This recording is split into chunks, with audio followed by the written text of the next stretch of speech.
Party ఫిరాయింపులపై సుప్రీంకోర్టులో విచారణ జరగనుంది. పార్టీ మారిన ఎమ్మెల్యేలపై అనర్హత వేటు వేయాలంటూ BRS working president KTR, MLA Kaushik Reddy సుప్రీంకోర్టులో పిటిషన్ దాఖలు చేశారు.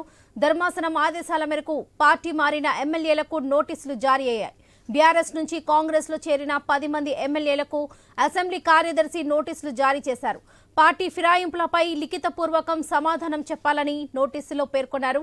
పార్టీ మారిన ఎమ్మెల్యేలపై 4 నెలల్లో చర్యలు తీసుకోవాలని గతంలోనే తెలంగాణ హైకోర్టు ఆదేశించింది. అయినప్పటికీ ఎలాంటి పురోగతి లేకపోవడంతో బీఆర్ఎస్ సుప్రీంకోర్టును ఆశ్రయించింది.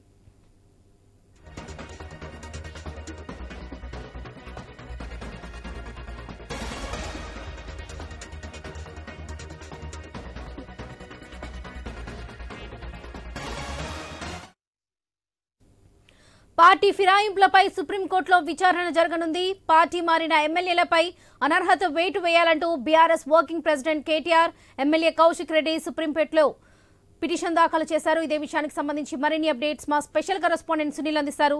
సునీల్, అనర్హత పిటిషన్లపై సుప్రీంకోర్టులో నేడు విచారణ జరగనుంది. దీనికి సంబంధించిన డీటెయిల్స్ ఏంటి?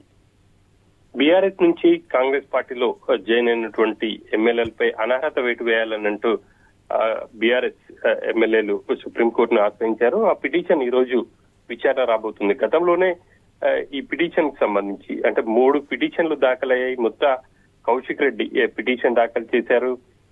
కౌశిక్ రెడ్డి, ఇటు కడియం శ్రీహరి, దానం నాగేందర్, తెల్ల వెంకటరావు ఈ ముగ్గురుపై స్పెషల్ పిటిషన్ ని ఆయన దాఖలు చేశారు. దాన్ని సుప్రీంకోర్టు న్యాయస్థానం విచారించింది.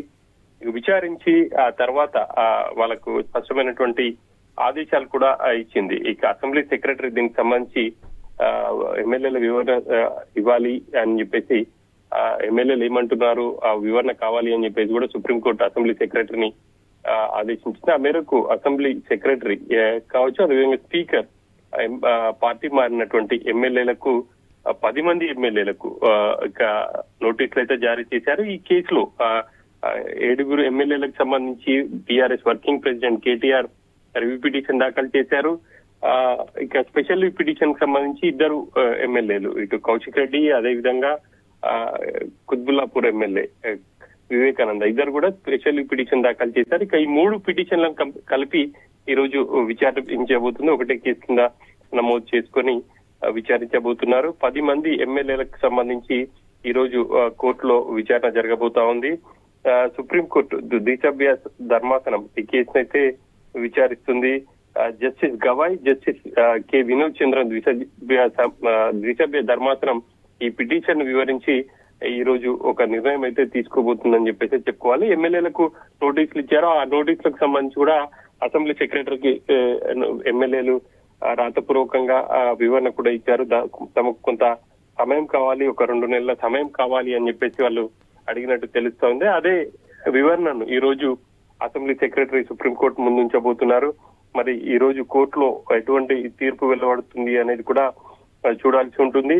తమకు అనుకూలంగా తీర్పు వస్తుంది అని చెప్పేసి బీఆర్ఎస్ ఎమ్మెల్యేలు చాలా ఆశతో ఎదురు చూస్తున్నారు. ఖచ్చితంగా పార్టీ మారిన ఎమ్మెల్యేల నియోజకవర్గాల్లో ఉప ఎన్నికలు వస్తాయని చెప్పేసి కూడా వాళ్ళు చాలా ధీమాగా ఉన్నారు. గత వారం ఢిల్లీ వెళ్లినటువంటి BRS working president KTR supreme court senior న్యాయవాదితో కూడా ఆయన చర్చలు జరిపారు. ఖచ్చితంగా దీనికి సంబంధించి చర్యలు తీసుకునే విధంగా ముందుకు వెళ్ళాలి అని చెప్పేసి కూడా ఒక నిర్ణయం అయితే తీసుకున్నారు. మరి ఈ రోజు సుప్రీంకోర్టులో ఎటువంటి వాదనలు జరుగుతాయి అనేది ఆసక్తిగా మారింది. సుప్రీంకోర్టు స్పీకర్ ని ఖచ్చితంగా 10 మంది ఎమ్మెల్యేలు ఎవరైతే పార్టీ మారారో, బీఆర్ఎస్ బీఫామ్ పై గెలిచి ఆ తర్వాత కాంగ్రెస్ పార్టీలో జాయిన్ అయ్యారో వాళ్ళకి సంబంధించి